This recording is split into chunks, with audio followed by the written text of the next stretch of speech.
नमस्ते सदावत्सले मातृभूमि। मैं बारंबार कहता हूं कि किसी भी पॉलिटिकल पार्टी पर मुझे डिस्कशन करना ठीक नहीं लगता और मेरा जो डिस्कशन रहता है वो लॉ स्टूडेंट्स के लिए रहता है, लेकिन कभी-कभी पॉलिटिकल बातें भी कर देता हूं। पॉलिटिकल बातें मतलब मैं भी देश का वोटर हूं और वोटर होने के नाते मेरा भी कर्तव्य बनता है कि हमारे जो मन के उद्गार हैं वो सबके साथ शेयर करूं। अन्यथा अपन लॉ की चर्चा करते हैं, नेशनल पॉलिसीज़ की चर्चा करते हैं, स्टेट पॉलिसीज़ की चर्चा करते हैं, इंटरनेशनल अफेयर्स और इंटरनेशनल लॉ की चर्चा करते हैं। ये हमारा फेवरेट सब्जेक्ट रहता है क्योंकि लॉ के स्टूडेंट, जुडिशियल सर्विसेज के स्टूडेंट्स या जो एग्ज़ाम देने जा रहे बच्चे हैं सिविल सर्विसेज का या जुडिशियल सर्विसेज का, उनके लिए ये बड़े फ़ायदेमंद रहते हैं और हमने शुरुआत भी इसलिए की थी क्योंकि हमारे बच्चे से लाभान्वित हो सकें। इसी क्रम में किसी ने मेरे से कहा कि आप क्लैट की क्लासेस रिकॉर्ड कर दीजिए हिंदी में, ताकि बहुत बड़ा बच्चों का वर्ग है जो इंग्लिश होने की वजह से नहीं कर पाता। चूँकि मैं भारतीय भाषा अभियान में भी मैंने पीछे एक लेक्चर दिया था, तो इसलिए मुझे लगा कि हिंदी में लेक्चर हो जाए तो अच्छा है और उस बात को लेकर मैंने उस पर रिकॉर्डिंग करनी शुरू कर दी है ताकि हिंदी के बच्चे लाभान्वित हो सकें। अपने ऐप पर जाएंगे और ऐप पर जाकर क्लैट का लॉ पढ़ सकेंगे या एलएलबी का लॉ पढ़ सकेंगे और लॉ के जितने भी वेरियस आयाम हो सकते हैं वो आयाम पढ़ सकेंगे बहुत कम समय में। और चूँकि वो हिंदी में डिस्कशन होगा इसलिए अंडरस्टैंडिंग पावर अच्छी हो जाती है। बाद में उसका इंग्लिश वर्जन भी करेंगे, अदरवाइज वो जहाँ कहीं भी जैसे वो पढ़ रहे हैं वो कर रहे हैं। तो मैंने कहा कि मैं जनरली बहुत बड़े सिलेबसेस को पढ़ाता हूँ देश में। एचजेएस जो सबसे बड़ा एग्ज़ाम होता है, जैसे जो आईएएस से ऊपर एक एग्ज़ाम होता है और आईएएस उसके सबऑर्डिनेशन में आता है, जिसको डिस्ट्रिक्ट जज कहते हैं। आईएएस उसके सबऑर्डिनेशन में आता है, उसकी रैंक ऊपर होती है। तो लेकिन क्लैट इसलिए रिकॉर्ड किया है ताकि भारतीय बच्चों को हिंदी में आसानी से समझ आए और वो चीज़ों को समझ सकें, आखिर कानून कैसे काम करता है और सामान्य व्यक्ति भी उसको समझ सके। किंतु आज हम राजनीतिक चर्चा, दोपहर का लेक्चर भी अपना राजनीतिक चर्चा पर गया था और अभी फिर से एक राजनीतिक चर्चा उस पर होने जा रही। राजनीतिक चर्चा इस बात की कि मुकुल रॉय जो कि टीएमसी में वापस हो गए हैं, बंगाल की परिस्थितियां हम सब ने देखी हैं, उन परिस्थितियों के बाद टीएमसी में मुकुल रॉय का वापस जाना। दूसरे घटनाक्रम कि प्रशांत किशोर का शरद पवार से मिलना। शरद पवार के पहले खेल जो बीजेपी के साथ खेले गए और अभी मुकुल राय या बहुत सारे ऐसे लोग जो टीएमसी से उसमें आए थे, बीजेपी में आए थे, और उनका रोल, क्या ये एक षड्यंत्र का पार्ट था? तथागत राय को अगर आपको याद हो कि जिस समय बंगाल का चुनाव हारी थी बीजेपी, उस समय तथागत राय ने एक स्टेटमेंट दिया था। मैं उनके स्टेटमेंट से बहुत कुछ सहमत हूँ। उस स्टेटमेंट में उन्होंने कहा था कि किस प्रकार टीएमसी के लोग जानबूझकर एक स्ट्रैटेजी और प्लान बनाकर बीजेपी में भेजे गए थे। ये प्रशांत किशोर की कुटिल बुद्धि का नतीजा था। मैं प्रशांत किशोर के बारे में ज़्यादा नहीं कह सकता क्योंकि अगर वो चाल चल रहे थे तो इधर से चाल समझने वाले और चाल चलने वाले लोग भी हो सकते थे। अगर आप वैसी, जैसे मैं कहता हूँ कि जिस प्रकार के दरिया में हैं उस प्रकार से आपको तैरना पड़ेगा, नहीं तो दरिया में डूब ही जाएंगे। अगर ज़्यादा सत्यवादिता आप लेकर चले किसी पॉलिटिकल पार्टी में और ज़्यादा ही उसूलों का पक्का होना चाहिए, सिद्धांतों का भी पक्का होना चाहिए, लेकिन सिद्धांतों का समय समय पर मॉडिफिकेशन होना चाहिए और कैसे चलाया जाए ये सिद्धांत बदलने चाहिए। इसलिए आपको उनकी चाल समझनी चाहिए थी। मुझे लगता है कि ये बिल्कुल प्योर पॉलिटिकल चाल थी। अगर उसका दूसरा चरण हम देखेंगे तो अपने को आसानी से समझ में आएगा। एक चरण इसका ये चला, मैं ये राजनीति की बात कर रहा हूँ जब चौधरी चरण सिंह की सरकार बनी थी तब की। चौधरी चरण सिंह का जो फैक्टर था, मैं अगर कहूँ कि ये जो पहली बार मिलीजुली सरकार देश में बनी थी, उसमें चौधरी चरण सिंह को संजय गांधी ने अपनी तरफ मिलाने के लिए उनके कंधे पर हाथ रख दिया। लोग कहते हैं कि एक मुलाकात में जब चौधरी चरण सिंह, जो कि उस समय बड़े पोस्ट पर थे, मंत्री थे, चौधरी चरण सिंह के कंधे पर हाथ रखा और कहा कि तुम भी तो प्रधानमंत्री हो सकते हो। चौधरी चरण सिंह उस समय के गठबंधन से अपना धड़ा तोड़ ले गए और तोड़कर उन्होंने प्राइम मिनिस्टरशिप कॉल कर दी और कांग्रेस ने उनको समर्थन दिया। जब उनकी सरकार थोड़ी चल गई तो कांग्रेस ने समर्थन विड्रॉ कर लिया और वो पूरी की पूरी गठबंधन ही भंग हो गया था। ये मैं बात कर रहा हूँ जिस समय इमरजेंसी के बाद की सरकार बनी थी तब की। तो आप याद करिए कि ये चालें कब से चली जाती हैं और कैसे चली जाती हैं। इसी कड़ी में अभी रिसेंटली जो घटना हुई वो घटना भी मुझे लगता है कि याद करने लायक है, याद करना भी चाहिए। वो घटना है महाराष्ट्र में जब ट्रायंगुलर बात आई और किसी की भी सरकार बनने को नहीं हुआ, शिवसेना ने बीजेपी का दामन छोड़ दिया और खुद मुख्यमंत्री की होड़ में लग गए। ऐसी परिस्थिति में शिवसेना का एनसीपी के साथ गठबंधन एक अस्वाभाविक गठबंधन था। अगर एनसीपी के साथ वो गठबंधन रखते तो सीधा करते तो ये गठबंधन देश में क्रिटिसाइज होना ही था। आज भी हालांकि क्रिटिसाइज हो रहा, लेकिन उस समय शरद पवार, और हम सबको याद होगा कि गठबंधन नहीं हो पा रहा था तो एक लंबा समय निकला जा रहा था, राष्ट्रपति शासन चल रहा था। शरद पवार ने एक चाल चली, अपने भतीजे अजीत पवार को उस समय फडणवीस जी के संपर्क में लेकर आए और फडणवीस जी को अजीत पवार ने आश्वासन दिया कि हमने शरद पवार की पार्टी तोड़ दी है और मेरे साथ मोस्टली विधायक हैं, इसलिए आप सरकार क्लेम कर दीजिए। आपको याद ही होगा कि देवेंद्र फडणवीस जी ने सरकार क्लेम कर दी थी, उनको मुख्यमंत्री भी बना दिया गया था। उसके बाद जब बहुमत सिद्ध करने का नंबर आया तो ये हुआ कि अजीत पवार अब आ रहे हैं, तब आ रहे हैं, बात कर रहे हैं, उनका धड़ा टूट गया है और ये सब कुछ प्रकरण चला। अंतिम क्षण तक अजीत पवार सामने नहीं आए, ट्वीट करते रहे, देवेंद्र फडणवीस जी को आश्वासन देते रहे और फाइनली देवेंद्र फडणवीस जी को इस्तीफा देना पड़ा। बाद में पता लगा कि ये शरद पवार का पूरा खेल था कि इस खेल में देश उलझ जाए और अस्वाभाविक गठबंधन जो कांग्रेस, शिवसेना और एनसीपी का होगा उस पर कोई प्रश्न नहीं खड़े कर पाएगा और बीजेपी भी प्रश्न नहीं खड़े कर पाएगी, क्योंकि बीजेपी खुद अपने मकड़जाल में फंस चुकी होगी।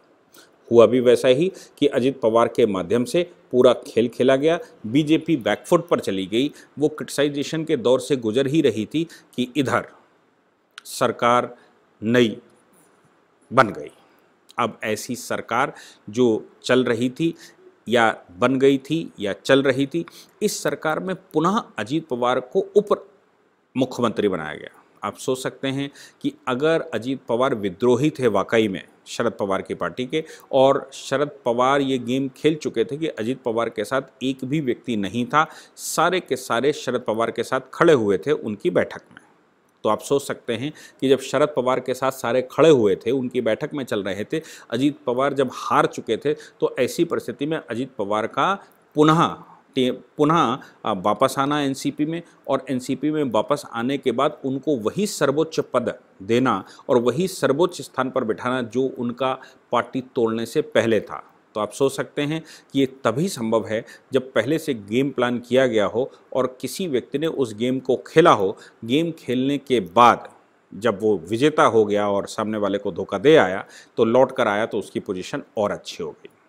सेम परिस्थिति मुझे लगता है कि इस समय बंगाल में हुआ कि बंगाल में एज पर तथागत रॉय जो एक बड़े पॉलिटिशियन है वहाँ से और राज्यपाल भी कई प्रदेशों के रहे, तथागत रॉय ने जो कहा कि सिस्टमेटिक तरीके से लोकसभा चुनाव के बाद ये संभव था या ये बिल्कुल कन्फर्म लग रहा था कि लोकसभा चुनाव के बाद ममता बनर्जी की स्थिति कमज़ोर हुई है और चूंकि वोट का फ़र्क बहुत कम रह गया था बीजेपी और टीएमसी के बीच में, इसलिए टीएमसी के बहुत सारे लीडर्स, हालांकि ये कहा जाता है कि मुकुल रॉय को पहले आज़ाद किया गया होगा और पहले से बीजेपी में सेट किया गया ताकि बीजेपी सारे के सारे राज मुकुल रॉय के साथ शेयर कर सके और मुकुल रॉय उसको खेल सके।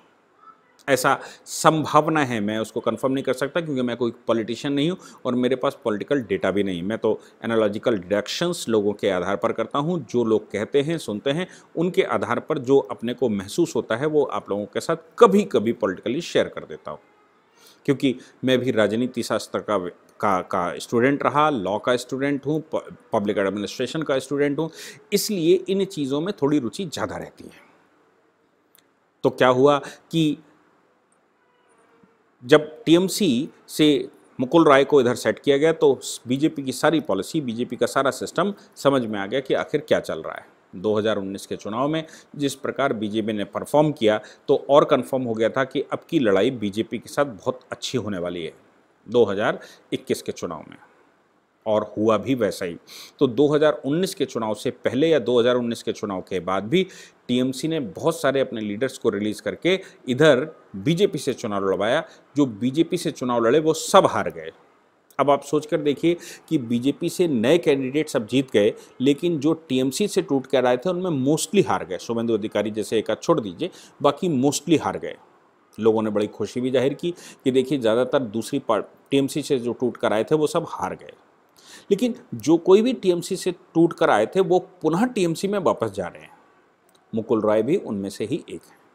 कुछ सिटिंग बीजेपी के विधायक भी वापस जाने की बात कर रहे हैं, और ज़्यादातर वो लोग जो टीएमसी तोड़कर आए थे, टीएमसी छोड़कर बीजेपी में शामिल हुए थे, वो सब टीएमसी वापस जा रहे हैं।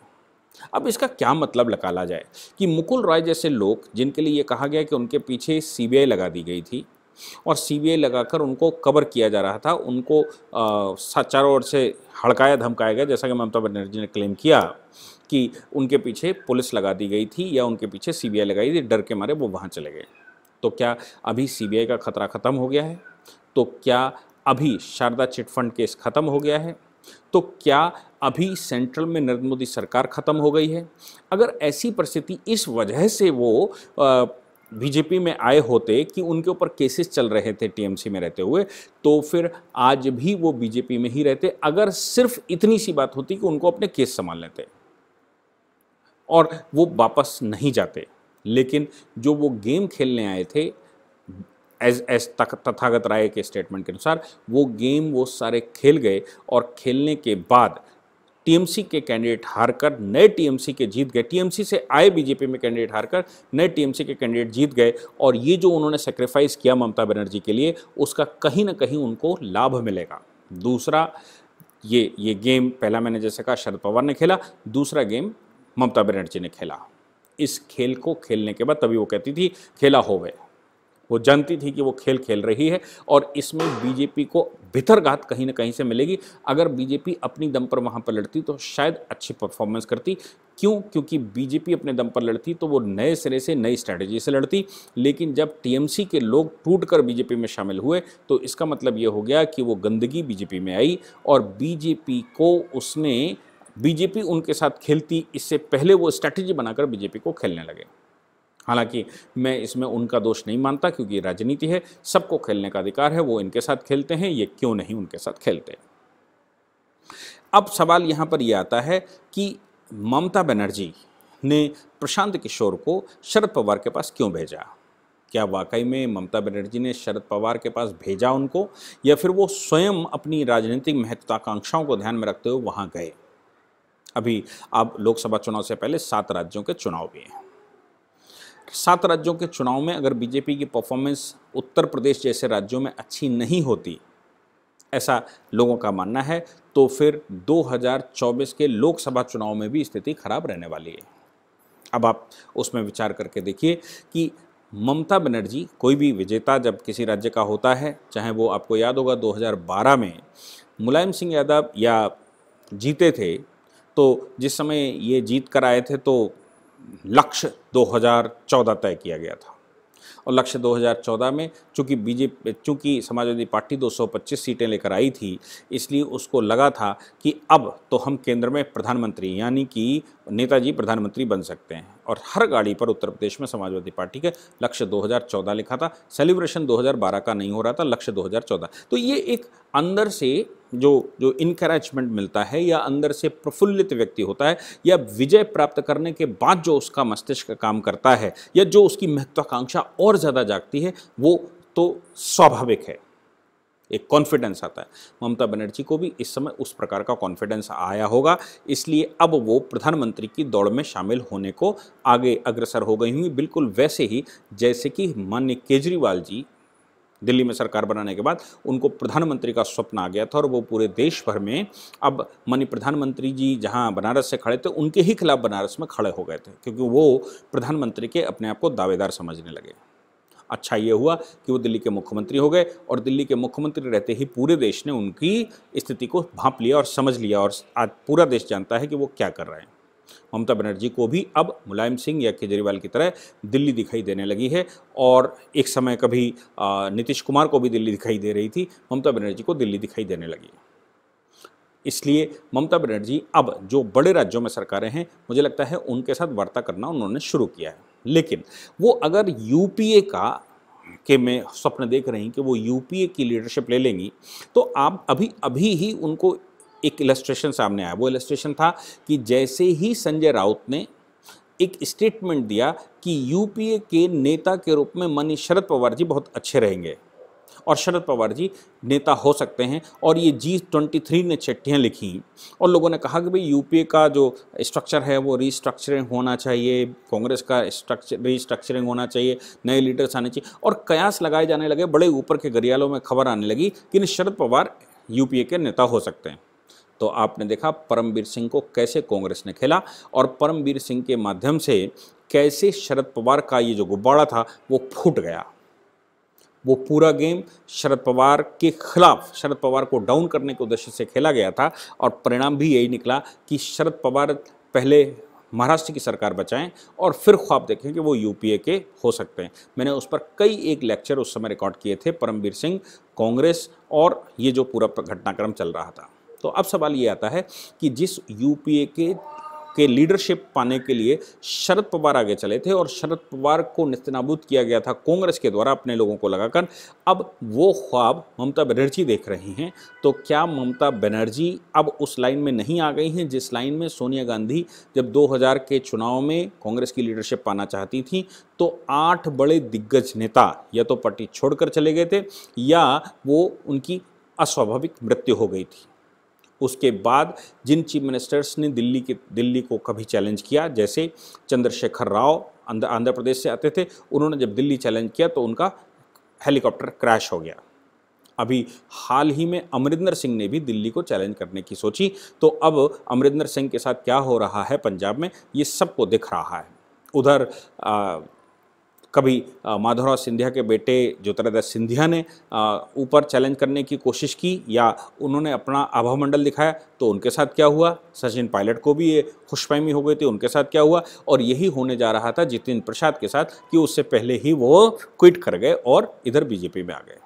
सवाल यहाँ पर यह है कि अब ममता बनर्जी के जो ख्वाब यूपीए के लीडर के रूप में उभरने के या थर्ड फ्रंट बनाकर आगे आने के हैं, क्या कांग्रेस के रहते हुए सोनिया गांधी जैसी शातिर खिलाड़ी जो अपनी पार्टी को चलाए ना चलाए लेकिन विपक्ष को तोड़ना और अपने प्रतिद्वंदी को तोड़ना और कम से कम उनकी सीट को जो चैलेंज कर रहा हो, चाहे यूपीए के चेयरमैन के रूप में, यूपीए के प्रणेता के रूप में या फिर कांग्रेस के चेयरमैन के रूप में, वो जिन सीटों पर बैठी हुई हैं उन सीटों को जहां से भी चैलेंज आता है, जो भी चैलेंज करता है उसका क्या हश्र लगातार हो रहा है विद इन द पार्टी, ये हम सब देख रहे हैं। तो देखना ये है कि ये जो गेम पूरा खेला गया और इस गेम के बाद ममता बनर्जी को अब ये ख्वाब जो आया कि वो अब प्रधानमंत्री बनना चाहती हैं और प्रशांत किशोर को उन्होंने लगाना शुरू कर दिया है या इधर उधर बात करनी शुरू कर दी है, और टीएमसी के पुराने लीडर जिनके साथ वो गेम खेला गया उनको वापस लेना शुरू कर दिया और अहम पदों पर बैठाने के लिए उन्होंने कहा भी है। तो ये सब कुछ प्लान क्या चल पाएगा? क्या पहले वो सोनिया से लड़ेंगी, उसके बाद उनको मोदी से लड़ना है, या फिर सोनिया गांधी स्वयं सरेंडर करेंगी और फिर मोदी से लड़वाने के लिए ममता बनर्जी को आगे करेंगी? ये सब कुछ भविष्य की गोद में है, जो हमको भविष्य में दिखेगा। लेकिन बीजेपी के साथ तो बड़ा गेम हुआ, इसमें कोई शक नहीं है। और मुझे लगता है कि अब भारतीय जनता पार्टी को भी ये विचार करना ही पड़ेगा कि जो लोग बाहर से आते हैं उनको सेना में रखना है। जैसे मैं आपको बताऊं कि दुर्योधन की सेना से जब युधिष्ठिर, मैंने सुबह भी चर्चा की थी, युधिष्ठिर ने जब आह्वान किया और दुर्योधन की सेना से 2 लोग, विकर्ण और युत्सुस, दोनों, एक उनका दासी का बेटा था, उसको भी भाई कहते थे, और एक उनके सौतेला भाई था। ये 2 भाई जब इनकी सेना में आ गए युधिष्ठिर की सेना में आ गए, तो क्या युधिष्ठिर ने इन लोगों को बड़े दायित्वों पर रखा? क्या इन लोगों से केवल धर्म युद्ध के नाम से एक यूनिट माना, या फिर इनको अपने सर पर बिठा लिया? ये विचार करना ही होगा। या मैं कहूँ विभीषण को जब बुलाया गया या विभीषण जब इधर शामिल हुए, तो क्या विभीषण के हाथ में कमांड दे दी, या विभीषण से केवल रावण वध के लिए सहयोग मांगा और रावण वध करने के बाद रावण की ही जगह पर विभीषण को बिठाने का भगवान ने प्रण लिया? लेकिन अपनी सेना में और जो अपनी कमांड थी हनुमान जी, सुग्रीव के नेतृत्व में, या राजकुमार अंगद, या जो और उनके बड़े सिपहसालार थे, उनमें से किसी का भी स्थान तोड़कर विभीषण को नहीं दिया गया। और इधर महाभारत के युद्ध में भी किसी का भी स्थान तोड़कर ना तो विकर्ण को दिया गया और ना ही युसुत क्या को दिया गया। तो सोचना ये सबको पड़ेगा कि जो व्यक्ति अपने आप को ये कहता है कि हमको राष्ट्र अच्छा लगता है, नरेंद्र मोदी जी के नेतृत्व में हम काम करना चाहते हैं या योगी आदित्यनाथ जी के नेतृत्व में काम करना चाहते हैं, देखना ये है कि उनको अमुक जो जो जो वो महत्वाकांक्षा लेकर आए हैं उन पदों पर उनको रखना है या नहीं रखना है, या महाभारत और रामायण से इलस्ट्रेशन लेते हुए उनको सहयोगी की भूमिका में और उनसे सहयोग लेने की भूमिका में उनको रखना, ताकि धर्म युद्ध में वो अगर हमारा साथ देना चाहते थे या देना चाहते हैं तो वो हमारे साथ आएँ, लेकिन वो अगर कुछ पाने के लिए आए हैं तो उनको यहाँ आने की आवश्यकता नहीं है। इस बात को ध्यान में रखते हुए ही सेना का विस्तार करना और सेना में दूसरी सेना से लोगों को लेना, ये सब कुछ विचार करना पड़ेगा। नहीं तो अगर अमुक महत्वपूर्ण पदों पर बिठाया तो वही हो सकता है जो शरद पवार ने अजित पवार के थ्रू खेल कर किया, या जो कि ममता बनर्जी ने टीएमसी के मुकुल राय जैसे लोगों को तुड़वा कर और इधर शामिल करवा कर किया। इन षड्यंत्रों से ये षड्यंत्र बिल्कुल वैसे ही हैं जैसे किसी समय पर, आपको याद होगा, किसी समय पर कंस यही करता था कि पहले राक्षसों को नंदगांव भेजता, नंदगांव में फिर वो धीरे धीरे करके संपर्क होता और उनमें घुल मिल जाकर फिर हमला करते। तो अब अपने को देखना पड़ेगा कि उस समय तो भगवान श्री कृष्ण वहाँ पर थे जो सभी चालों को विफल कर रहे थे। क्या आज किसी में ऐसी क्षमता है कि जो लोग हमारे गांव में आएँ, हमारा वेशभूषा धारण करें और हमारे लोगों में मिक्स होकर हमारे साथ ही गलत करें, उनको हम पहचानें और उनका वध कर सकें? अगर ऐसा नहीं हम कर सकते तो ऐसे लोगों को जब वो आते हैं तो आते समय ही प्रिकॉशन के साथ उनको रखना, क्योंकि धर्म युद्ध में जो हमारे साथ लड़ना चाहता है वो आ सकता है, क्योंकि उसको मना नहीं किया जा सकता, लेकिन उसको कितना दायित्व देना, कितने अधिकार देना, ये भी हमको तय करना ही होगा।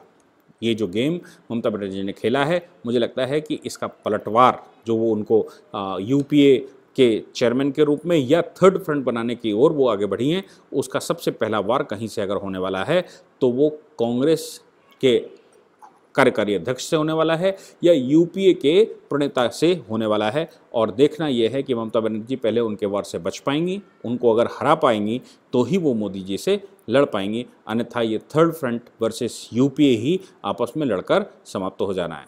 आपने मुझे सुना, इसके लिए बहुत बहुत धन्यवाद। Thank you very much.